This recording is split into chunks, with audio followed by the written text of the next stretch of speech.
तो ड्रैगन और हाथी, दो पड़ोसी, दो बहुत बड़ी ताकतें, और इनके बीच एक ऐसी होड़ चल रही है जो पूरे एशिया का भविष्य तय कर सकती है। चलिए आज भारत चीन के इसी कॉम्प्लेक्स रिश्ते को थोड़ा आसान भाषा में समझने की कोशिश करते हैं। यह सवाल ना आज दुनिया की सबसे बड़ी जियोपॉलिटिकल पहेलियों में से एक है। क्या ये दोनों मिलकर एक एशियाई सदी बनाएंगे, या फिर इनकी ये जो प्रतिद्वंदिता है वो इन्हें एक दूसरे के खिलाफ लाकर खड़ा कर देगी? अब इस सवाल का जवाब अगर हमें ढूंढना है तो सबसे पहले इन दोनों ताकतों के स्केल को, इनके आकार को समझना होगा। जरा इन आंकड़ों पर एक नजर डालिए। एक तरफ है भारत, आज दुनिया की सबसे बड़ी आबादी वाला देश और सबसे तेजी से बढ़ने वाली बड़ी इकोनॉमी। और दूसरी तरफ है चीन, एक ग्लोबल आर्थिक महाशक्ति जिसके पास दुनिया की सबसे बड़ी स्टैंडिंग आर्मी है। तो सोचिए, जब इतने बड़े आकार की दो शक्तियां एक दूसरे की पड़ोसी हों तो उनके बीच सहयोग और टकराव दोनों होना कितना स्वाभाविक है। लेकिन ये जो टकराव की कहानी है ना, ये मॉडर्न जमाने की है। अगर हम इतिहास में थोड़ा पीछे झांक कर देखें तो तस्वीर एकदम अलग दिखती है। हजारों सालों तक सिल्क रोड के जरिए व्यापार होता रहा, भारत से बौद्ध धर्म चीन तक गया, और इन सब ने दोनों सभ्यताओं को शांति के एक मजबूत धागे में पिरोए रखा। तो फिर सवाल ये उठता है कि ये शांतिपूर्ण रिश्ता तनाव में आखिर बदला कैसे? इसकी एक बड़ी वजह है हिमालय की ऊंचाइयों से बहने वाली नदियां, जो दोनों देशों के लिए लाइफलाइन है। और यहीं से खुलता है टकराव का हमारा पहला मोर्चा, पानी का संघर्ष। इस पूरी लड़ाई को समझने के लिए ना एक शब्द समझना बहुत जरूरी है, रिपेरियन। अब ये सुनने में थोड़ा मुश्किल लग सकता है, पर इसका मतलब बहुत सीधा है। देखिए, जो देश नदी के सोर्स के पास है, जहां से नदी निकलती है, उसे कहते हैं अपस्ट्रीम स्टेट, और जाहिर है पानी के बहाव पर उसका कंट्रोल ज्यादा होता है। और जो देश नदी के रास्ते में आगे बढ़ता है, यानी नीचे की तरफ, वो कहलाता है डाउनस्ट्रीम, और उसकी निर्भरता पूरी तरह से अपस्ट्रीम वाले देश पर होती है। ब्रह्मपुत्र जैसी नदियों के मामले में चीन है अपस्ट्रीम देश, और वो इस ताकत का पूरा पूरा इस्तेमाल कर रहा है। क्यों? वजह कई हैं। एक तो उसके अपने उत्तरी इलाकों में पानी की जबरदस्त किल्लत है। दूसरा, वो अपनी एनर्जी की जरूरतों के लिए बड़े बड़े बांध बना रहा है। और तीसरा, वो तिब्बत के पठार से पानी का रुख अपनी तरफ मोड़ने की बड़ी बड़ी योजनाओं पर काम कर रहा है।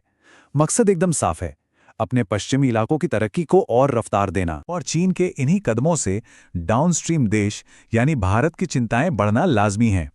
सबसे बड़ा डर तो यह है कि कहीं पानी का बहाव इतना कम ना हो जाए कि हमारी खेतीबाड़ी और करोड़ों लोगों की रोजी रोटी पर असर पड़ जाए। दूसरा डर यह है कि चीन इन प्रोजेक्ट्स के बारे में कोई भी जानकारी, कोई डेटा शेयर नहीं करता। और शायद सबसे बड़ा डर यह कि किसी तनाव की स्थिति में कहीं चीन पानी को ही एक हथियार की तरह न इस्तेमाल कर ले।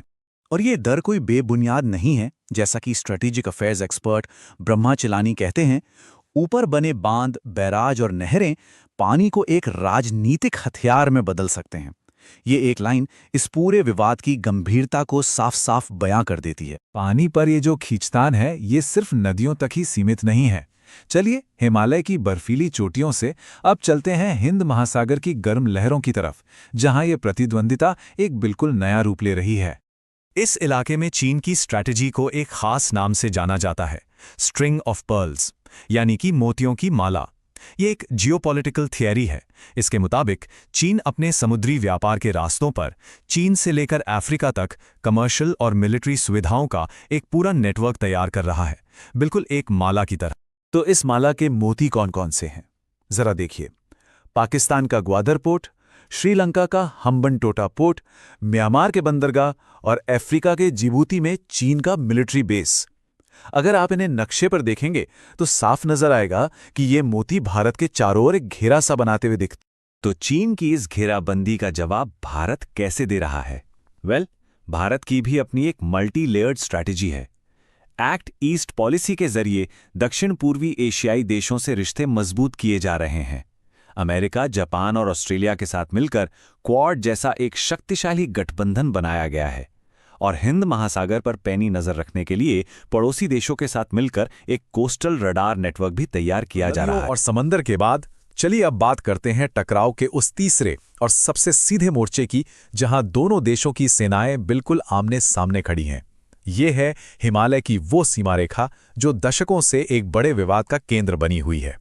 इस सीमा पर तनाव का एक बहुत लंबा और दुखद इतिहास रहा है। 1962 का युद्ध, जिसने दोनों देशों के रिश्तों को हमेशा के लिए बदल कर रख दिया। फिर 1967 में नाथुला और चोला की तीखी झड़पें हुईं और उसके बाद 2020 में गलवान घाटी का वो टकराव जो पिछले 40 सालों में सबसे ज्यादा जानलेवा साबित हुआ। एक आंकड़ा 20, ये उन भारतीय सैनिकों की संख्या है जो 2020 की गलवान झड़प में शहीद हुए थे। सिर्फ ये एक नंबर इस टकराव की गंभीरता बताने के लिए काफी है। इस एक घटना ने दोनों देशों के बीच जो थोड़ा बहुत भरोसा बचा था उसे भी लगभग खत्म कर दिया। तो पानी, समंदर और जमीन पर इस सारे तनाव के बाद आज हम आखिर खड़े कहाँ हैं? आज की जो हकीकत है उसे हम कह सकते हैं एक स्थिर लेकिन संवेदनशील शांति। मतलब एक ऐसा तनावपूर्ण सह अस्तित्व जहां ऊपर से तो शांति दिखती है लेकिन वो बहुत ही नाजुक है। शायद इसे भारतीय रक्षा मंत्रालय के एक बयान से बेहतर कोई नहीं समझा सकता, जिसमें कहा गया था, देश की उत्तरी सीमाओं पर स्थिति स्थिर है लेकिन संवेदनशील बनी हुई है। ये दो शब्द, स्थिर और संवेदनशील, इस रिश्ते की पूरी कहानी बयां कर देते हैं। और जानते हैं, यही वो पॉइंट है जो इस रिश्ते के सबसे बड़े पैराडॉक्स मतलब विरोधाभास को सामने लाता है, और वो है इकोनॉमी। देखिए, एक तरफ तो दोनों देशों के बीच अरबों खरबों डॉलर का ट्रेड है, जबरदस्त व्यापार, लेकिन दूसरी तरफ एक कड़वी सच्चाई ये भी है कि इस व्यापार में भारत को भारी घाटा होता है और इसी वजह से बार बार चीनी सामान के बॉयकॉट की आवाज उठती है और सरकार ने 50 से ज्यादा चीनी ऐप्स पर बैन भी लगाया। मतलब साफ है, पैसा जहां एक तरफ दोनों को जोड़ रहा है, वहीं दूसरी तरफ स्ट्रैटेजीज उन्हें एक दूसरे से दूर धकेल रही है। यहीं पर हम वापस उस सबसे बड़े सवाल पर लौटते हैं, जैसे जैसे ये दोनों एशियाई ताकतें और बड़ी होती जाएंगी और ताकतवर होती जाएंगी, क्या वो अपनी इस रणनीतिक होड़ को बिना किसी बड़े टकराव के संभाल पाएंगी? इस एक सवाल का जवाब सिर्फ इन दो देशों का नहीं, बल्कि आने वाले वक्त में पूरी दुनिया का भविष्य तय करेगा।